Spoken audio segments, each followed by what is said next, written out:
An easy example, I've done a ton of business in Lehigh Acres, Florida, and slightly larger lots on the corner sell very quickly, or duplex lots. If you can find lots selling for duplex, that is the fastest moving type of land I have ever seen in my life. I think we've done 8 of them this year, and they've all sold within a day or two on Facebook or Craigslist. I haven't even had to list them. And so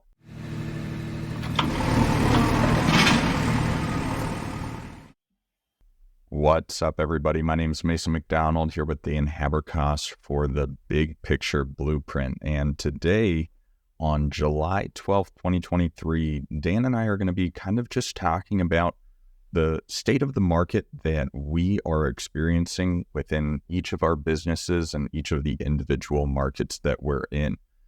Dan, how are you doing today? Mason, I'm great. I'm excited to talk a little bit about what's going on this summer. Yeah. No, the thing is, the market this summer compared to last summer is very different. And compared to 2 summers ago is in a whole different universe. But with that being said, we're still getting deals. We're still making money, and there's still a lot of opportunity in land, in commercial, in residential, and all of the various asset classes that we're in. So no matter what the news is telling you, you can make things happen if you're creative and you're strategic in the way that you both purchase and maintain and hold your assets. So, Dan, let's kind of, maybe jump right into where our markets are. So where are you currently investing? Where are you currently flipping? And where, what's exciting to you right now? Where are you at?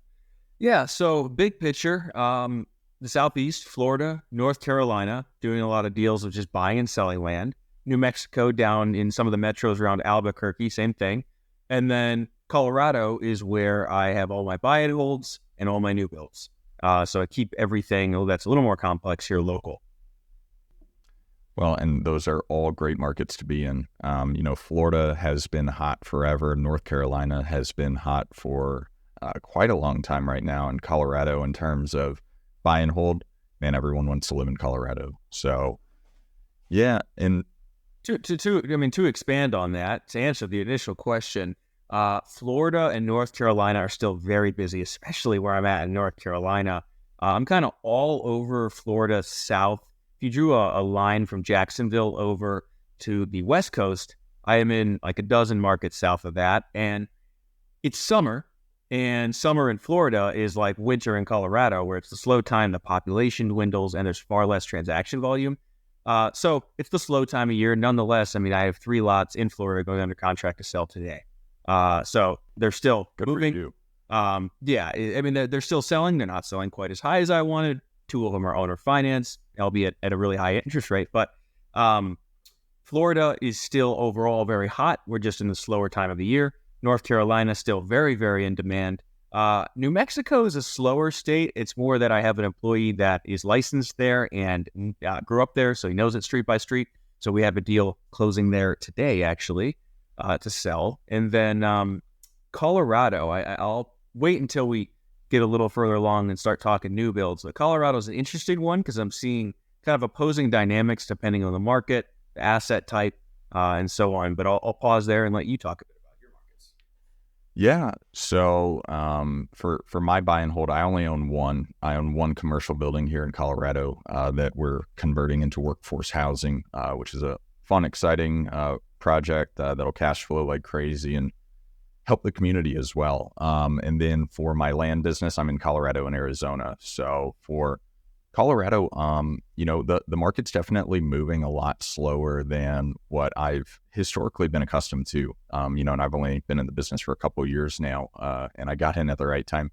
But you can look at the data, and it's so easy to pull up, the last 14 days, on Zillow or something like that, and kind of see where land's selling, and it's all kind of the small rural, lots in the mountain towns. I mean, there's in the more developed areas in Colorado, like in Colorado Springs, there's almost 0 land transactions that happen at all. And, it's because it's kind of fully built out. And even moving east, there's less transactions happening. So Colorado's slowed down a lot.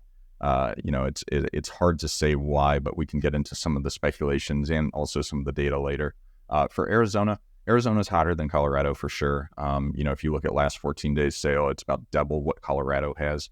But, comparing Arizona to Florida, Arizona's got about 526 on-market land sales in the past 14 days, compared to Florida, which has about 1,800. So you're definitely in the right market there. But, Arizona, there was a little bit of, wishy-washy with water and, some water issues that were going on where there was some moratorium on building, going on for a little bit in the Phoenix area. But there's always going to be opportunity where there's a desirability for where people want to live, and people want to live in Colorado. People want to live in Arizona, so it's just, you got to spend some time in the market and make sure you buy low.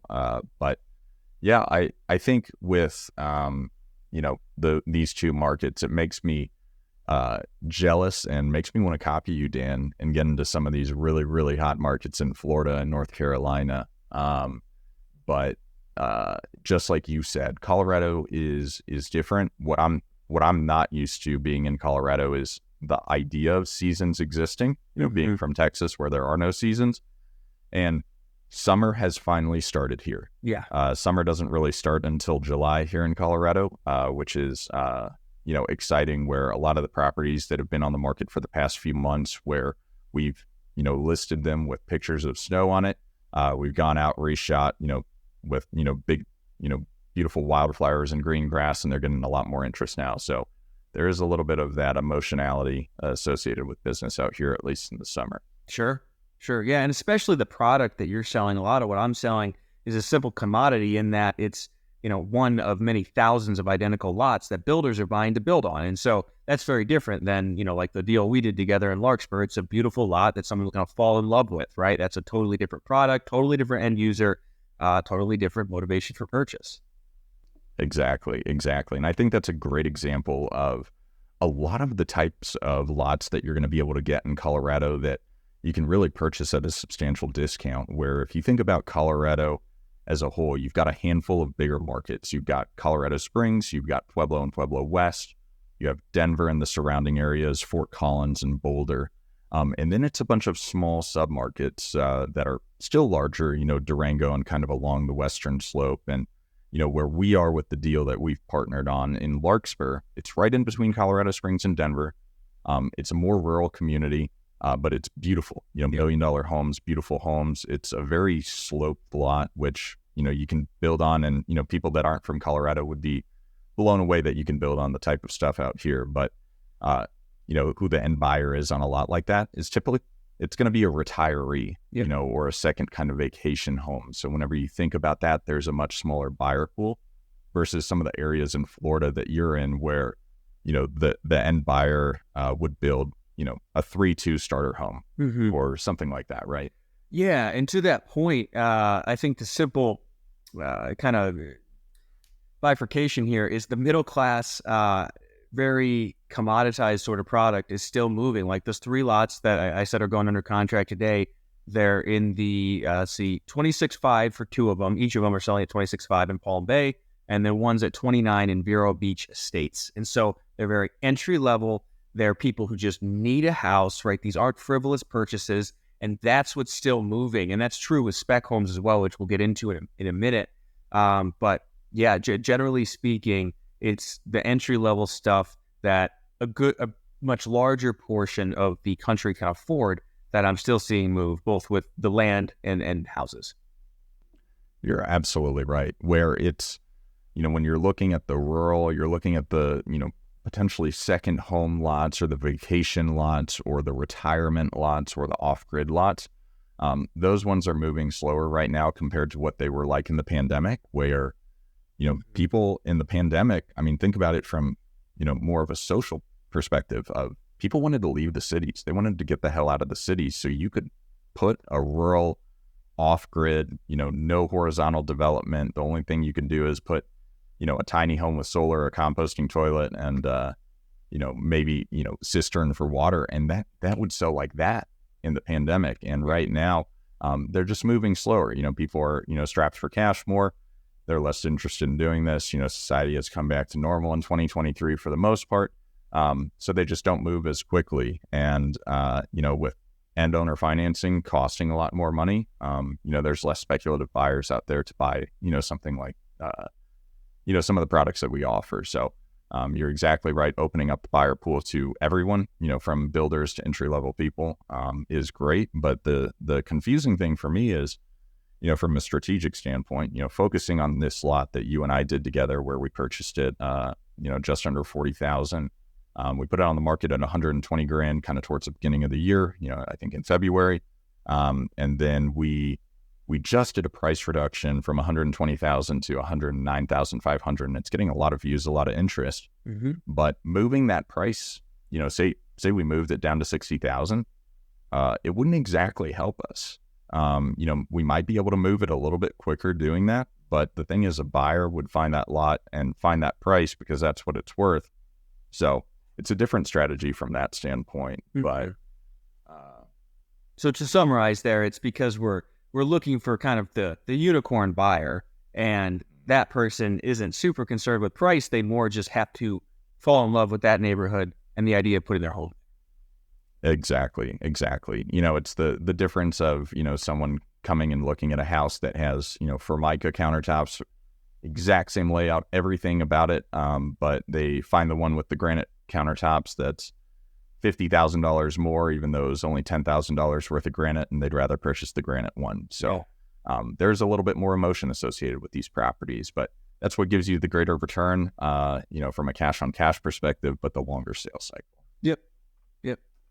Cool. Okay. Well, let's maybe niche down a bit into the specific asset type. We talked more about high level, the market, the big picture, and we talked a little bit about entry level versus more frivolous purchases. But a point I wanted to make here is within any given market, there's some I'm in that have really slowed down, but specific product within those submarkets are still selling, or specific areas. And so an easy example, I've done a ton of business in Lehigh Acres, Florida, and very commoditized with the just thousands and thousands of identical infill lots that are all the same in every way, shape, or form.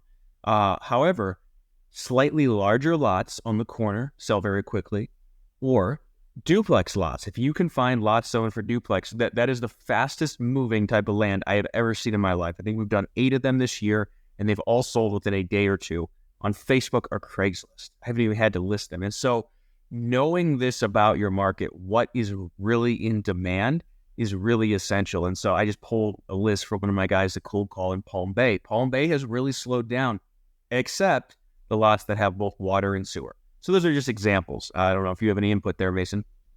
Yeah, absolutely. And I want to get into the technical aspect of it from a marketing strategy standpoint, for all the people out there that are in the land flipping space where, go into a neighborhood with a lake, or go into a neighborhood that has beautiful views in certain parts of it and doesn't have beautiful views in other parts of it, where you could have a lakefront lot. I help a lot of people that are, doing businesses in, kind of the Midwest into, Michigan and kind of Tennessee and the South, and there's a lot of lakes out there. And we'll look at properties that are, selling and on the market that are lakefront, that are $200,000 to $600,000 for a quarter acre lot, and one street over that's not lakefront, the properties are selling for $15,000. Yeah. And so it's, once again, it's supply and demand of the lakefront lots in so many of these neighborhoods that have these amenities in it are so desirable. And they've been built out to where, there's one lakefront lot left in the neighborhood type of thing, as versus there's dozens and dozens or hundreds of lots right down the street. So, and same thing in Colorado where, the lot in Larkspur, for instance, it already has a roughed-in building pad and driveway that makes it way more attractive than the other lots, because it'll save money. But there's areas where you can go in Colorado where you have gorgeous, stunning views of the Front Range, and then you could have really just terrible views of the Eastern Plains, where you can see Kansas from your lot. People don't want that quite as much. So I think it's one of those things where, comparing these types of markets where, we can call them maybe, vacation versus primary residence markets. Yeah. In the vacation markets, think of the amenities, think of the emotion associated with it, as versus a duplex lot in Lehigh Acres that an investor is going to come in, build a duplex for super cheap down there and be able to rent it out of. as versus out here, it's going to be the custom home builder that does this, and they're, seeking the views and all the emotion tied to it rather than the product itself. So I think that's kind of one way to look at it and compare it. My last point on it is, for the people that send blind offers out there, this is part of the problem with, sending blind offers in very, very small areas of, that corner duplex lot versus the, R1 single family lot right down the street are going to be priced entirely different, just like the lakefront lot versus the other one. So just be thinking about your marketing material and how you can kind of align that with what the end or what the potential seller knows they have, because they know they have a good lot whenever they have one of those. Yeah. And all of this, we're talking about our businesses as a whole. And so just to pivot to this whole conversation, but applying it to rentals is true there as well. So I've had a number of units turn over in the last couple months, and here in Colorado Springs, Denver, the whole Front Range, there are an obscene amount of large apartment complexes being built. And I know some people in that space who are struggling, at least compared to what we've seen these last few years, right? So if you have a bunch of, 2-1s, 1-1 studio apartments, whereas I had a house, one of my houses that's a 5-3, that came up for rent, and it's probably of all my properties in the worst area of all of them, but the demand was crazy because there's such a lack of 5-bed, 3-bath homes or units of any kind for rent, and families need that. And so this is applicable with rentals as well. Even within a market where certain assets might be struggling or going down a bit, or rents might be being pushed down, there are others that are still thriving. And so you really have to deep dive into whatever market you're in for whatever asset you're doing business with, and figure these things out so you know what you're doing. Absolutely. And I mean, you're exactly right. 5-bed, 3-bath rentals at an affordable price in Colorado Springs, they just don't exist. And, you have to think about, the specific demographic, where in Colorado Springs, there's a lot of military, there's a lot of young families, there's a lot of young couples. And, I've got 2 dogs right here in my office right now, where if I was a renter, I need a yard. So, and I don't know, how many people you have that have pets, but, you have to think about the demographic of the area and kind of, attempt to choose the asset class that's going to always be in very high demand for a buy and hold product, where for the commercial building that we're converting into workforce housing, we're doing it in a ski town. And the thing is, I mean, you hear it, if you're familiar with Colorado, or, more nationwide news is associated with Jackson Hole and their attempt to build affordable workforce housing, because, the ski resorts, the hot springs, the county fairs and all that stuff, the employees there, unfortunately, just don't make a lot of money, and they need affordable housing. And, if you're in a vacation destination where there would be someone that wants it as a second home or an Airbnb or something like that, it doesn't make sense for you to get the 3-bed, 2-bath or the 5-bed, 3-bath that you're going to pay $1.2 million for, and attempt to rent it out long-term to someone out there, because the people that are working out there, they have a little bit more money, from like the W-2 job standpoint rather than or I guess it's W-2 still, I digress from that. But, just think about, what product is going to be the most in demand based on the market you're in. And that's not consistent across every market whenever there's a population of 3,000 full-time residents versus 300,000 or 1 million full-time residents. Yeah. One more point I want to make on that is, along this whole topic, don't assume what you like and your perspective is that of everyone else. Because one of the markets I'm in North Carolina, the demand for mobile home lots is outrageous. And a lot of these areas, they're rough. I would not want to be there. But nonetheless, the demand for mobile homes is crazy, and the lots that allow them. And so they still sell. They sell quickly. And maybe I don't want to live there, but plenty of other people do. And there's lots of markets I've been in where this is applicable. So just a thought where, go into it with an open mind, as far as when you're exploring new markets, what's the desirable product may not be something that's desirable to you. You're so on. The best career advice I ever got was, it's not about you. Yeah. And that can extend to so many things where, whenever you bring your own opinion into it, it can be helpful. You can go to a property and be like, okay, I can really see why this is desirable. Like that lot in Larkspur, once again, you go to it, it's not for me exactly because, the land is not super usable. I like big open spaces, for dogs to play or kids to play or anything like that. But God bless, the views would be insane, drinking coffee on that patio, and you can picture yourself doing it. And you're like, I can see how tons of people would love this property. But one of my, I don't know, maybe it was my 8th or 10th land deal that I did was, it was once again in Pagosa Springs, Colorado. And I can't remember what I paid for it, but we put it on the market for about 18 grand. And I thought it was going to sit forever. It was in a ravine with about none of it useful as you're going to the property. Like it felt like I was in Deliverance, and it was the creepiest. I mean, people had like weird, like bones and stuff like on their properties and coming up, and like weird, Confederate flags and all sorts of wild stuff going to this property. That property was on the market for about 12 minutes before it was off the market. And it was a different time, it was spring of last year, 2022. But I thought, I was like, why did I buy this thing? Like, this is the creepiest lot that I could never imagine any human being would ever want, especially someone that would buy it on the market listed with the broker. And what do you know? And so it's always that right there of like, don't think that what you like is what everyone else likes. Especially with those more niche markets, or maybe even not niche markets. It might be considered a niche market to you, but to everyone else, it's like, dude, that's our bread and butter. These manufactured home lots in North Carolina or whatever county in North Carolina you're talking about. That's what people want. That's what people want. They don't want the HOA. They don't want, people, breathing down their necks about, putting, crazy shit in the yard and flamingos everywhere. But there's a lot of people. There's over 300 million people in this country. So don't think you know them all. Yeah, great point.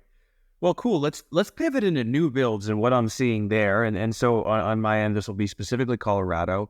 And I have seen such a dramatic shift in the last couple of months. I got to talk about this. So in the last month, I have sold 2 spec homes, one in Pueblo West, Colorado, one in Colorado City, Colorado, which is a little bit further south from Pueblo West, still within Pueblo County.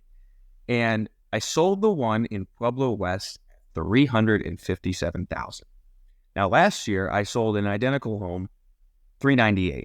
So it came down a bit, but here's what's crazy. In these last few months, inventory has really gotten eaten up here, especially in certain niches. And so just for anyone who's out of state who has no point of reference as far as price, it's a 322, 1,500 square foot ranch, new construction. So very entry level as far as new construction goes. Now, I looked at the market last week. There was nothing there was one at 39999. Other than that, there was nothing under 400 as far as stick-built new construction because they're all gone. When I was selling mine, there was a bunch for sale at like 360, 367, 370. They're all gone. And so, do you know what like the older construction homes are going for? The not new builds that are 322 entry, 50 square feet, give or take. I hadn't followed those quite as closely. But I know my realtor had said, just when we were working on selling that one and she was monitoring the market, we're unsure what was going to happen. She sent me one that sold at $340 and that was slightly bigger for existing inventory. So again, and just as a lesson to the audience, part of what made me get rid of that one is I had a lot of cash into it. I had over 100 grand into that one. And my construction loan was coming due. And this is hard because construction loans are always going to be shorter term, 9 to 12 months usually. I kind of wish I had a couple more months on that and could have just waited and left it at, call it 380 or, 390, whatever, and gotten it sold higher. But anyways, point being, inventory, at least on the entry level side of things, is getting eaten up quickly. It's still very restrained here in Colorado, specifically along the Front Range. And this is pretty consistent with what I'm hearing, friends of mine doing business in Denver and other places here in the state. And so I'm ramping up on building quite a bit more.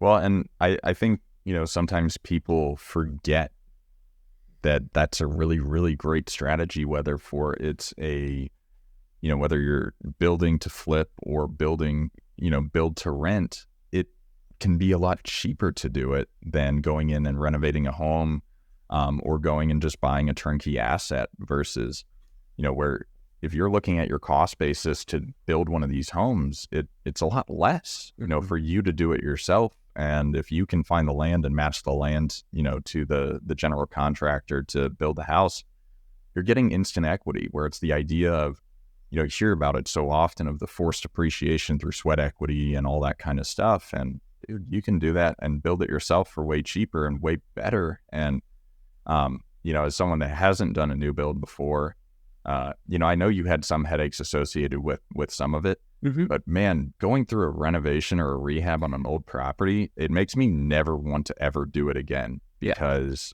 I look at you and it's like, hey, here are the plans, building it from the ground up. There's not going to be a ton of surprises that you run into, from the actual, construction standpoint. There's going to be issues with the city and the, county and the town and all the administrative clerical issues. And, you still have to manage the contractors and everything like that. But it's not like you open up the wall and it's like, oh, dude, the studs are rotted to the core. Yeah. It's the idea of, hey, we budgeted, $200,000 for this rehab.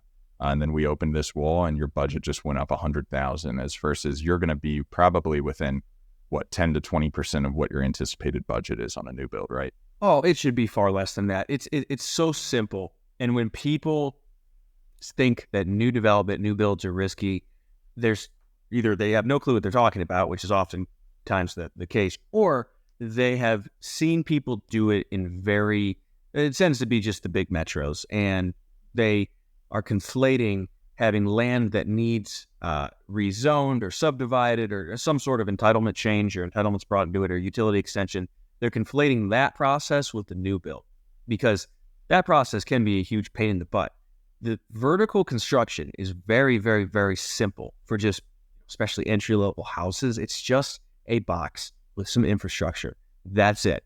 If you set up your arrangement with your contractor correctly, if they're properly incentivized, and that's not a concern that they're a crook or anything like that. Really, if you didn't test the soil, that could be a surprise. There could be a soil problem that varies depending on where you are in the country, but it is incredibly simple. And so the markets that I build in are very intentional in that the process to get a permit for residential construction is incredibly easy, incredibly cheap. I mean, I closed on a couple more lots last week and the week before in Pueblo West, and we should have the permits and break ground on these things this month. Like that, people, it's so simple, and then it's just a little box. My older friend that when I met him and he showed me some of the first houses he was building at the time, he goes, Dan, building houses like this is child's play, and he is correct. So, oh yeah, well, and the thing is with new technology, associated with building and, the idea of, some of the prefab homes that are out there, beyond the stick-built homes, depending on the area and depending on the desirability, can reduce your building costs even more. And I think, I'm looking at all these homes in Pueblo West that have sold recently, and, I know these cabinets. I know these cabinets are from Home Depot. I know that fiction, all this stuff, they're Home Depot houses is what I call them. Yeah. That's my house right here is, I bought it from a flipper that did a really bad job, but it's, you can break down the costs of, all the finishes, and you can kind of splurge a little bit to make it really attractive because you are, just because it's an entry-level home, it doesn't mean people don't want granite countertops and stainless steel appliances and, stainless steel fixtures and, all this kind of stuff that does not cost a lot of money where, it's just attractive. It's more simple, and you're going to have a buyer because people want to live in a new house too. So you can kind of get into the headspace of other people of, in certain areas where there hasn't been, a lot of history associated with it.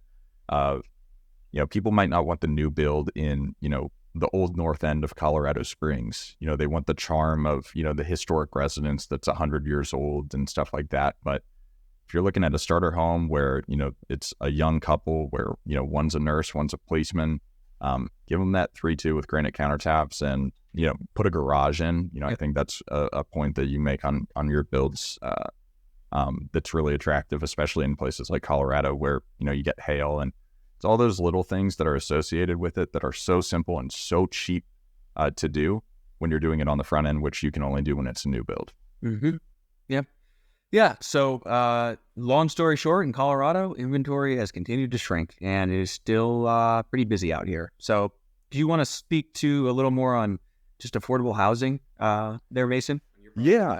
And kind of tying the points I was just making right there of, there's with new technology out there, whether it's the alternative building materials or, prefabricated homes, I think there's been a stigma a long time for manufactured housing, or, anything that you might consider prefab. But if you go and look at them, they're beautiful and you can get them at very, very affordable prices. And, that's not just, a manufactured mobile home. I mean, that's barn dominium kits and all these other things. And the point I'm making there is, whether it's on the new build side or, the buy and hold, and, the BRRRR, which is what I'm doing, the cheaper you can build, the cheaper you can sell, because sometimes it's the idea of the sales cycle that is really desirable, or the ability to rent, where it is the 1% rule. And especially in Colorado and these mountain towns, affordable housing is one of the biggest issues that you can have here. Colorado is so expensive to live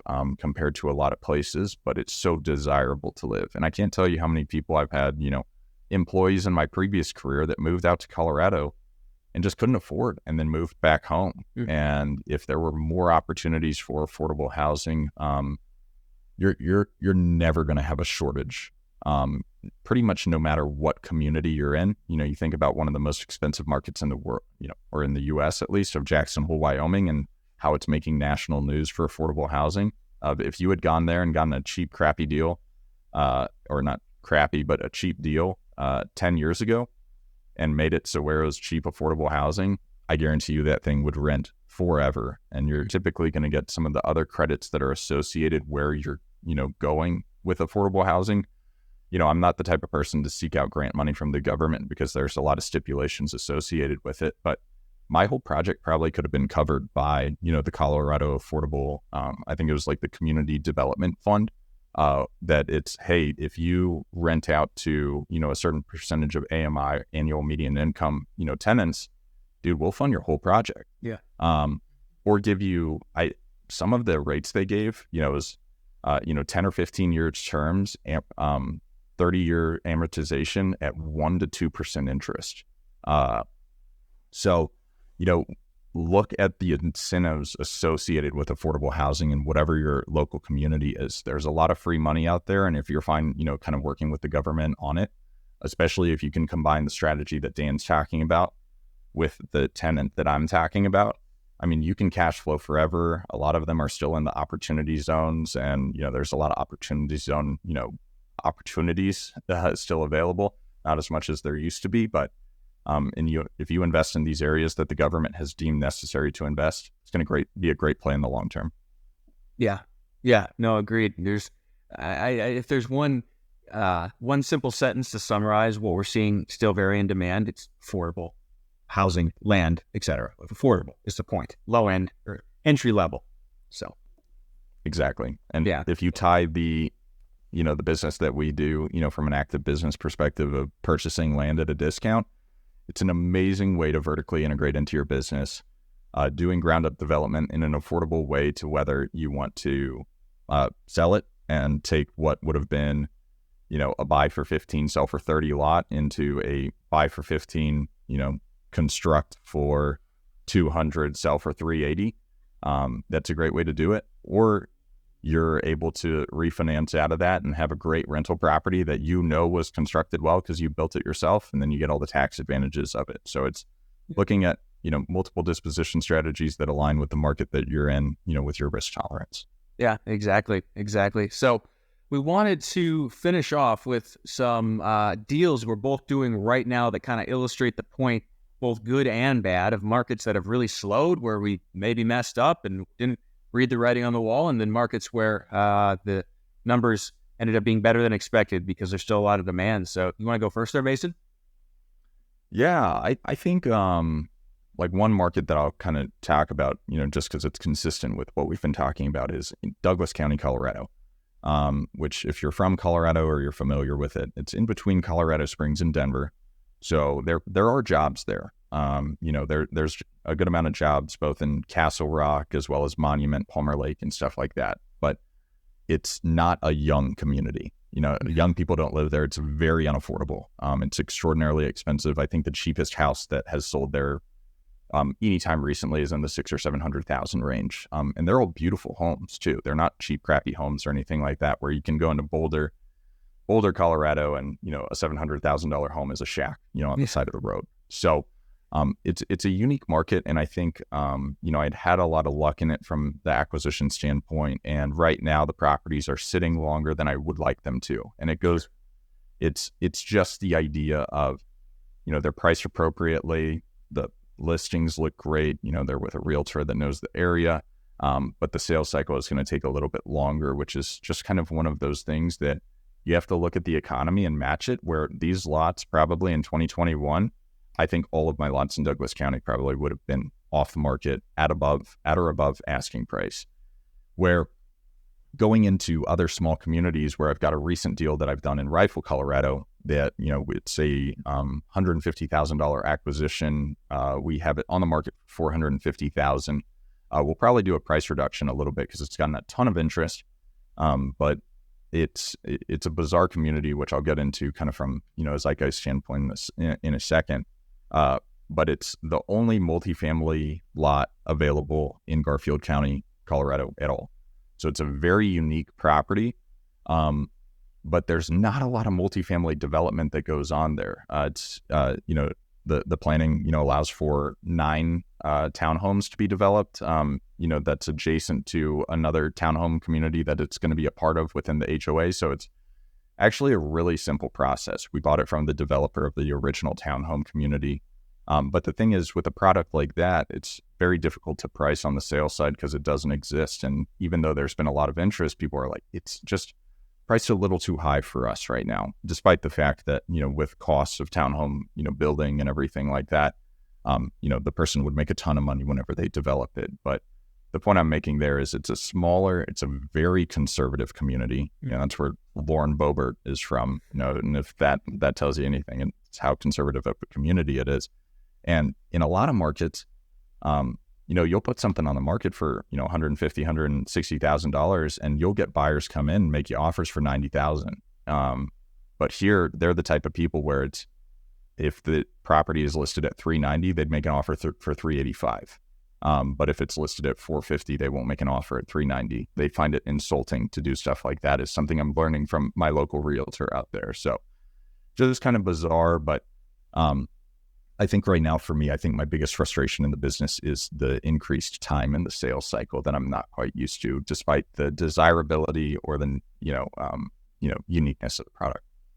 Sure. What about that one will move, and that'll be a great deal once it does. Oh yeah, exactly. I mean, do a price reduction by $100,000, and there's still $200,000 in equity in the deal. So exactly. So I think those illustrate the point well. For me, I want to make a point with the bad one I'm going to use. So 1868 Muriel Street in North Carolina is one I bought.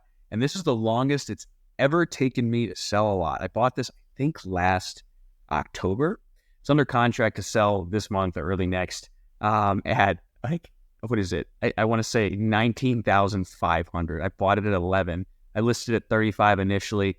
And so the point I'm making is more along the lines of the whole conversation about understanding the nuances of your market, what is and is not in demand, and how to buy the right product. And this is an example where I messed up. I did not buy the right product because I did not understand yet. I was just getting in that market that soils tests are really kind of do or die there.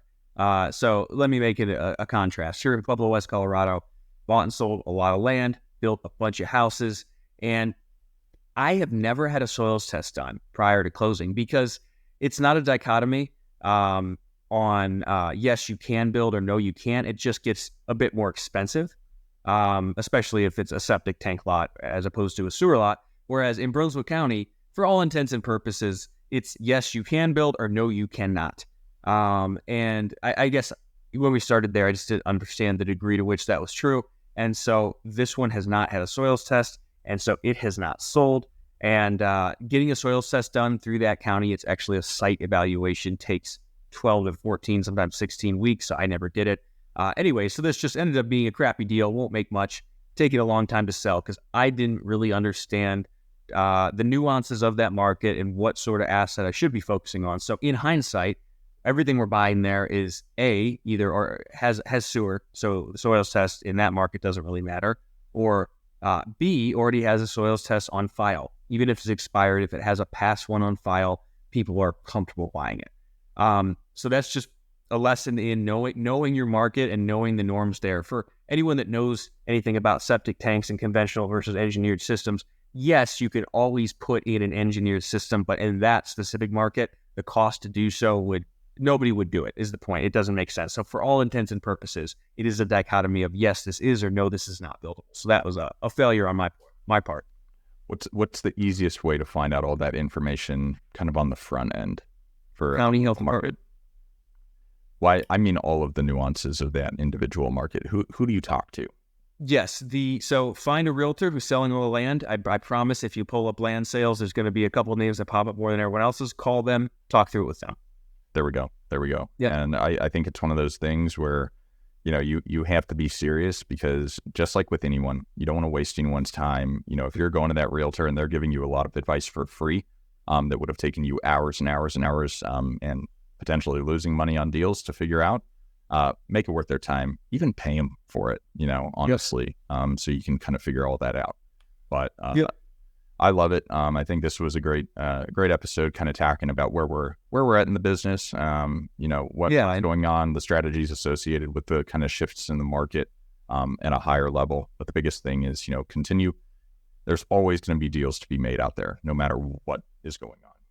Yeah. So on the flip side of that, to illustrate the a good deal that makes some of the points I want to make, is one I just closed in Miami-Dade County in Florida.